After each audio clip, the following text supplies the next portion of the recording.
प्रभु तेरी वाणी जीवन की रोटी, नैनों की ज्योति अंधेरा मिटाती।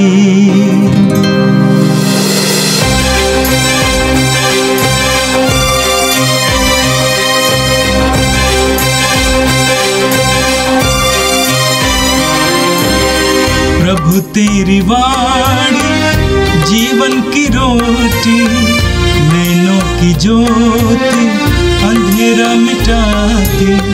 प्रभु तेरी वाणी जीवन की रोटी, नैनों की ज्योति अंधेरा मिटाती। वाणी वाणी वाणी वाणी वाणी पवित्र है, शाश्वत है, जीवन का मन्ना है। 19 अप्रैल मंगलवार। पहला पाठ प्रेरित चरित अध्याय 2 पद संख्या 36 से 41 तक। आप लोग पश्चाताप करें। आप लोगों में से प्रत्येक यीशु के नाम पर बपतिस्मा ग्रहण करे।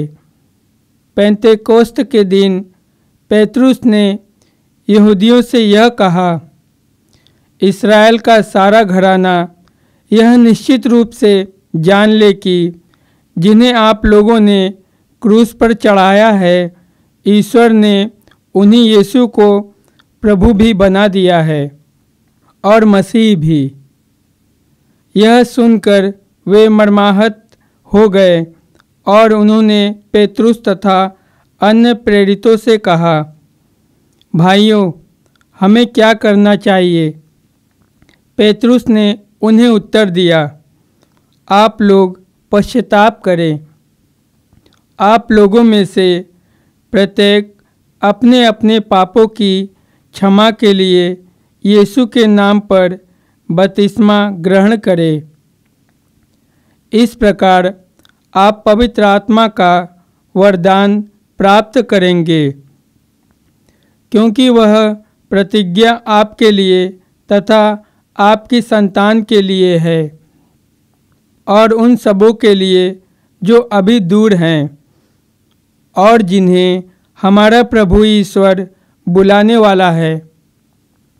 पेतरुस ने और बहुत सी बातों द्वारा साक्ष्य दिया और यह कहकर उन्हें उपदेश दिया कि आप लोग अपने को इस विधर्मी पीढ़ी से बचाए रखें। उन्होंने पेतरुस की बातें मानकर बपतिस्मा ग्रहण किया। उस दिन लगभग 3000 लोग शिष्यों में सम्मिलित हो गए। यह प्रभु की वाणी है। संत योहन के अनुसार प्रभु यीशु का पवित्र सुसमाचार अध्याय 20 पद संख्याएं 11 से लेकर 18 तक। मरियम कब्र के पास बाहर रोती रही। उसने रोते रोते झुककर कब्र के भीतर दृष्टि डाली। वहाँ उजले वस्त्र पहने 2 स्वर्गदूतों को बैठा हुआ देखा, एक को सिरहाने और दूसरे को पैताने। दूतों ने उससे कहा, भद्रे, आप क्यों रोती है? उसने उत्तर दिया, वे मेरे प्रभु को उठा ले गए हैं और मैं नहीं जानती कि उन्होंने उनको कहाँ रखा है। वह यह कहकर मुड़ी और उसने यीशु को वहाँ खड़ा देखा, किंतु उन्हें पहचान नहीं सकी। यीशु ने उससे कहा, भद्रे, आप क्यों रोती है? किसे ढूंढती है? मरियम ने उन्हें माली समझकर कहा, महोदय, यदि आप उन्हें उठा ले गए तो मुझे बता दीजिए कि आपने उन्हें कहाँ रखा है और मैं उन्हें ले जाऊंगी। इस पर यीशु ने उससे कहा, मरियम। उसने मुड़कर इब्रानी में उनसे कहा, रब्बोनी, अर्थात गुरुवर। यीशु ने उससे कहा, चरणों में लिपटकर मुझे मत रोको, मैं अब तक पिता के पास ऊपर नहीं गया हूँ। मेरे भाइयों के पास जाकर उनसे ये कहो कि मैं अपने पिता और तुम्हारे पिता, अपने ईश्वर और तुम्हारे ईश्वर के पास ऊपर जा रहा हूँ। मरियम मगदलेना ने जाकर शिष्यों से कहा कि मैंने प्रभु को देखा है और उन्होंने मुझे यह संदेश दिया। यह प्रभु का पवित्र सुसमाचार है। क्रिस्त प्रभु की जय। पुनर्जीवित प्रभु यीशु में मेरे प्रिय भाइयों बहनों, हम सभी पुनरुत्थान पर्व की खुशी में है। आज का पहला पाठ जो प्रेरित चरित्र से लिया गया है, उसमें हम सुनते हैं पेंतकोस्त पर्व के दिन पवित्र आत्मा को पाने के बाद वहाँ एकत्रित बहुत बड़ी भीड़ यहूदी लोग जो दुनिया के अलग अलग शहरों से आए हुए हैं, उन सारे लोगों के सामने पेतरुस ने एक लंबा प्रवचन दिया। उस प्रवचन का आखिरी वाक्य आज हम पहले पाठ में सुनते हैं। पेतरुस ने कहा, इस्राएल का सारा घराना ये निश्चित रूप से जान ले कि जिन्हें आप लोगों ने क्रूस पर चढ़ाया, ईश्वर ने उन्हीं यीशु को प्रभु भी बना दिया है और मसीह भी। बाकी पूरा हिस्सा, पाठ का अन्य हिस्सा जो है, वो पेतरुस के उस लंबे प्रवचन का असर, उसका वर्णन करता है। पेतरुस यहूदी जनता को, खास करके यरूशलेम और आसपास में रहने वाले लोगों को सीधे सीधे कहता है, आप लोगों ने यीशु को क्रूस पर चढ़ाया, आप लोगों ने यीशु को मार दिया। और ये सुनकर लोग दुखी हुए और अपराध बोध या पाप बोध से वे भर गए। पाप का एहसास उन्हें हुआ। मेरे प्रिय भाइयों बहनों, जब पाप का एहसास होता है, हम धर्मी बनते हैं। धार्मिक जीवन के लिए बहुत ज़रूरी है कि हम अपने पाप के बारे में सोचें, जानें, उसे स्वीकार करें। आज के दौर में हम देखते हैं लोगों को पाप का एहसास नहीं है। लोग गलतियां कर डालते हैं, लोगों के बस्तियां जला डालते हैं, लेकिन पाप बोध के बदले उनके अंदर एक तरह का अहंकार आ जाता है और वे गलतियां करने में और आगे बढ़ जाते हैं। इस्राएली लोगों ने अपने अंदर एहसास किया कि हमसे गलती हुई, तो इसीलिए वे पेतरुस से और अन्य शिष्यों से यह सवाल पूछते हैं, हम क्या करें? जब सब कुछ सही नहीं है तो ये एहसास हमारे अंदर आता है कि हमसे गलती हुई है, और ये सवाल अनायास ही हमारे अंदर से उठ आता है कि हमें क्या करना चाहिए। ये एहसास और ये सवाल पवित्र आत्मा की प्रेरणा से हमें मिलते हैं। पेतरुस उन्हें जवाब में कहते हैं, पश्चाताप करो, यानी मन परिवर्तन की ज़रूरत है, एक दिशा परिवर्तन की ज़रूरत है। और यह मन परिवर्तन और दिशा परिवर्तन का पूर्ण रूप, पूर्ण चिन्ह बपतिस्मा में है। और इसलिए पेतरुस उनसे कहते हैं कि बपतिस्मा को स्वीकार करो। बपतिस्मा सिर्फ एक पश्चाताप का चिन्ह नहीं है, ये हमें नया जीवन देता है। पवित्र आत्मा की कृपाएं और पवित्र आत्मा के फल बपतिस्मा के माध्यम से, उस संस्कार के माध्यम से हमें प्राप्त होते हैं। हमारे अंदर नई शक्ति आती है, हमारे अंदर नई ऊर्जा आती है, और हमारे अंदर वो नई शक्ति प्रेम भर देता है। यही है क्रिस्तीय जीवन, पाप से प्रेम में प्रवेश करना।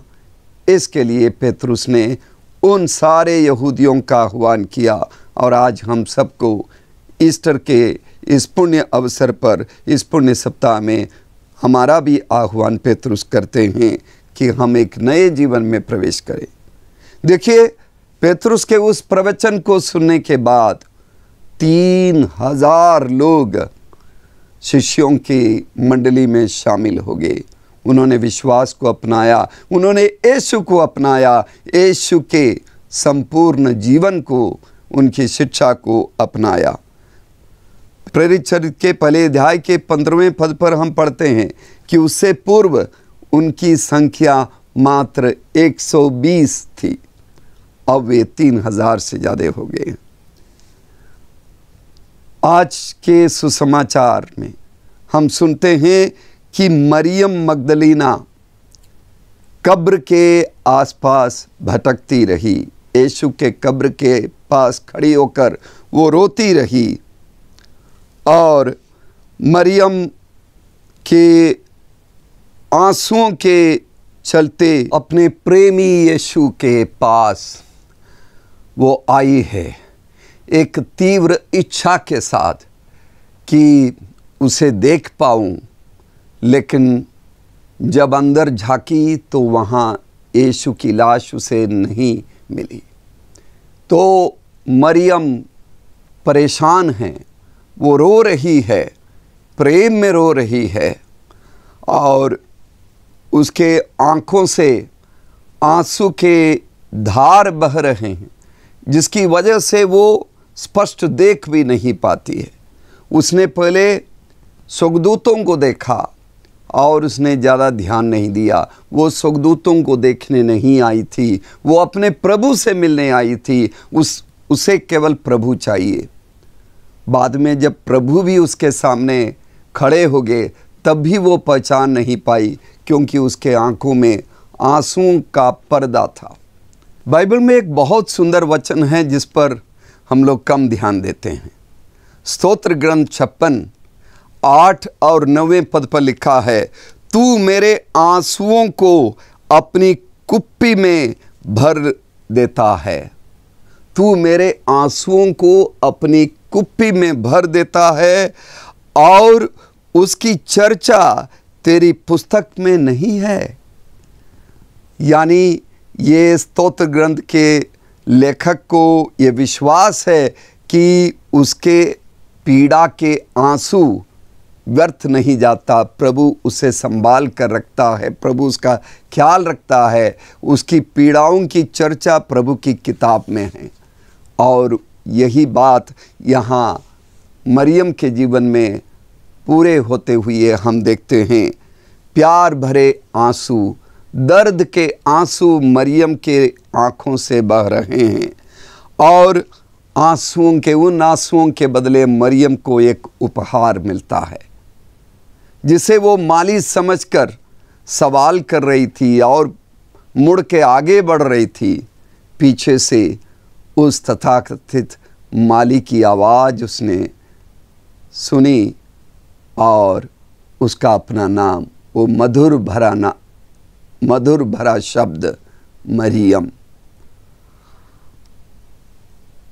उसके सारे आंसू मुस्कान में बदल गए और उसकी पीड़ा खुशी में बदल गई। उसका रोना हंसी में बदल गया और उसका दर्द आनंद में बदल गया। मृत्यु की पीड़ा, अपने मित्र, अपने प्रीतम यीशु की मृत्यु की पीड़ा, वो जीवन के आनंद में बदल जाता है। मेरे प्रिय भाइयों बहनों, हमारे जीवन में भी हम आंसू बहाते हैं। हमारे आंसू के बहुत सारे कारण होंगे। किसी के वियोग में हम आंसू बहाते हैं, अपनी बीमारी के कारण या अन्य प्रिय लोगों की बीमारी के कारण हम आंसू बहाते हैं। हमारे जीवन में होने वाले लड़ाई झगड़े के कारण हम आंसू बहाते हैं। दूसरों के द्वारा हमारे ऊपर भरोसा नहीं रखा जाता है तब हम आंसू बहाते हैं। दूसरों पर हमारा भरोसा टूट जाता है, हम आंसू बहाते हैं। और धोखा, छल कपट, ऐसे दौर में भी हम आंसू बहाते हैं। कुछ आंसू बाहर गिरते हैं, बहुत सारे आंसू हमारे अंदर ही अंदर रह जाते हैं। कुछ आंसू बाहर से दिखाई देता है, बाकी लोगों को दिखाई देता है, बहुत सारे आंसू किसी को नहीं दिखाई देता है। लेकिन हमारे प्रभु ऐसे प्रभु है जिन्हें सब कुछ दिखाई देता है, क्योंकि वो हमसे प्रेम करता है। जो एक दूसरे को प्रेम करते हैं वो एक दूसरे के आंसू को देख पाते हैं। हम अटल रहें प्रभु के प्रेम में, हमारे आंसू को भी प्रभु पोंछेंगे। हमें पुरस्कार मिलेगा, हमारा नाम लिया जाएगा जिस तरह मरियम का नाम लिया गया था, और हम प्रभु के प्रिय लोगों की श्रेणी में आएंगे। प्रभु के उस प्रेम भरे पुकार के जवाब में मरियम ने यीशु से कहा रब्बोनी, अर्थात गुरुवर। उसके बाद संभवतः मरियम बड़ी खुशी में सब कुछ भूलकर प्रभु के पाँवों को पकड़ के चूमने लगी होगी। तब प्रभु उसे कहते हैं, चरणों में लिपट कर मुझे मत रोको, और उसे एक जिम्मेदारी देते हैं कि मेरे प्रिय भाइयों के पास जाओ, अन्य शिष्यों के पास जाओ, उन्हें ये खुशखबरी सुनाओ कि मैं जी उठा हूँ, मैं उनसे मिलने आऊँगा। मेरे प्रिय भाइयों बहनों, प्रभु यीशु हमसे चाहते हैं, हम सभी प्रभु के भक्त हैं। भक्ति में हम कभी कभी ये गलती करते हैं कि हम प्रभु के साथ ही रह जाते हैं। नहीं, हम केवल भक्ति में ना बने रहें, भक्ति से आगे बढ़कर हम 3 कार्य करें। प्रभु का अनुगमन करें, प्रभु के अनुयायी बने और प्रभु का अनुकरण करें। प्रभु का अनुकरण करते हुए जिस तरह प्रभु प्रेम के मार्ग से प्रभु ने हमें मुक्ति दी, उसी तरह प्रेम के संदेश वाहक बनकर, प्रभु जीवित है, हमारे प्रभु जीवित परमेश्वर हैं, वो जी उठा है, ये खुशखबरी, ये सुसमाचार सारी दुनिया को देने की जिम्मेदारी है। इसीलिए हम भक्ति में रख प्रभु के पास ही ना बने बैठे रहें, लेकिन प्रभु के साथ आगे बढ़े, आसपास जाए, सेवा, परोपकार, प्रेम के कार्य करते रहें। आइए हम प्रार्थना करें। सर्वशक्तिमान प्रेमी पिता ईश्वर, हम तुझे धन्यवाद देते हैं प्रभु यीशु के महान पुनरुत्थान के लिए। पुनर्जीवित प्रभु यीशु पर विश्वास करते हुए वो जो प्रत्याशा हमें देते हैं, जो उम्मीद हमें भरते हैं, जो प्रेम पुनरुत्थान के द्वारा हमें मिलता है, उस पर भरोसा रखते हुए, उन अच्छाइयों को, उन कृपाओं को स्वीकार करते हुए हम तुझसे मांगते हैं प्रभु कि हम दुनिया के कोने कोने में जाकर, हमारे प्रभु जीवित परमेश्वर हैं, मृतकों में से जी उठा प्रभु हैं, यह खुशखबरी हम सबको सुना सके। प्रेम का संदेश आपस में लड़ने वालों के बीच में भी हम सुना सके, मेल मिलाप और क्षमा का संदेश सुना सके। हम प्रार्थना करते हैं उन सारे देशों के लिए जो आपस में लड़ रहे हैं, उन लोगों के लिए जिनके बीच में मेल मिलाप नहीं है, उन जातियों के बीच में जहाँ आपसी लड़ाई है, हर जगह तेरा प्रेम, तेरी शांति, तेरी क्षमा और मेल मिलाप कायम हो जाए। ये प्रार्थना करते हैं क्रिस्त हमारे प्रभु के द्वारा, आमीन। प्रभु तेरी वाणी जीवन की रोटी, नैनों की ज्योति अंधेरा मिटाती, वाणी वाणी वाणी वाणी वाणी पवित्र है, शाश्वत है जीवन का मन्ना,